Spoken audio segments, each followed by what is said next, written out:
Bruno Guimarães is on his way to Arsenal. Of course, made a big impact when he made that move from Lyon to Newcastle. Yet another one leaving Newcastle. Don, what a lovely summer you've had as a fan of Newcastle. A little screenshot tonight of the team that beat PSG 4-1 in the Champions League. There's only 3 of them left, can you believe? Wow. 3 of them left. Listen, I think it's one of them. If Bruno never faked these tears when he won the Carabao Cup with Newcastle. He did fall in love with the city and fell in love with the football club. In 2 months' time, he's going to be 29. I think he's probably done the right thing personally. He said the right thing at the same time. He said, listen, I want to chase some titles. I want to win some things. And you can't blame him for that because he's seeing everyone around him, Tonali leaving, Isak leaving, Anthony Gordon leaving. The squads that the manager's left, the squad's just getting dismantled left, right and centre. So really, why should he stay? It'd be amazing if he did. Fans would absolutely idolise him and adore him. But you've got to respect the player and to move on.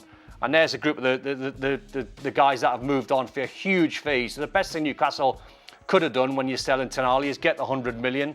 Same for Gordon and Bruno Guimarães. And you get top dollar in. And then what they've done on the left-hand side of the graphic is they're trying to bring younger, faster players in. That's going to be, hard to play against. And that's the model of Isla. That's his team. They work hard. I've seen some clips of them at work in La Manga, and I like the things that he's been saying. But he's saying we're going to be hard to beat.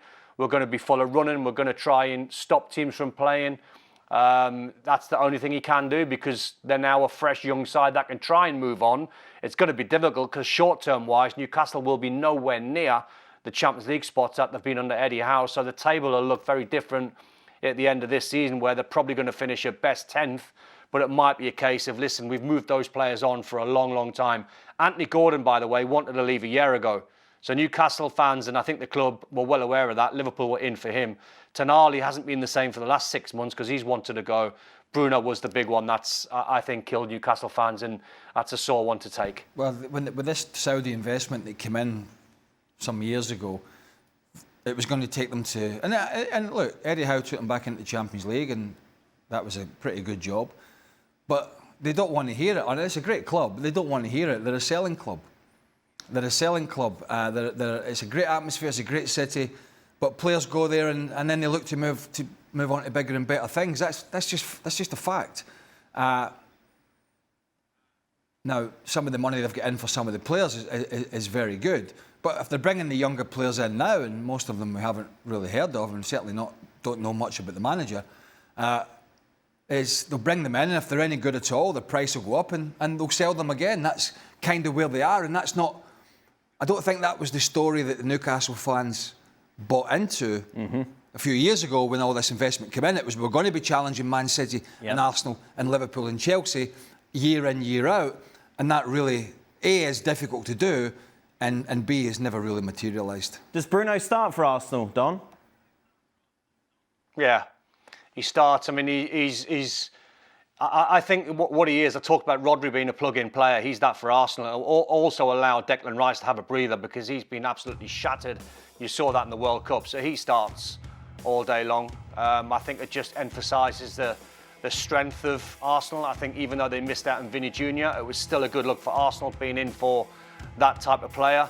So I think Arsenal fans have obviously they've seen Bruno Guimarães play against Arsenal and stop them from getting Champions League football a couple of years ago. So he plays with that bit of spite. He plays with emotion.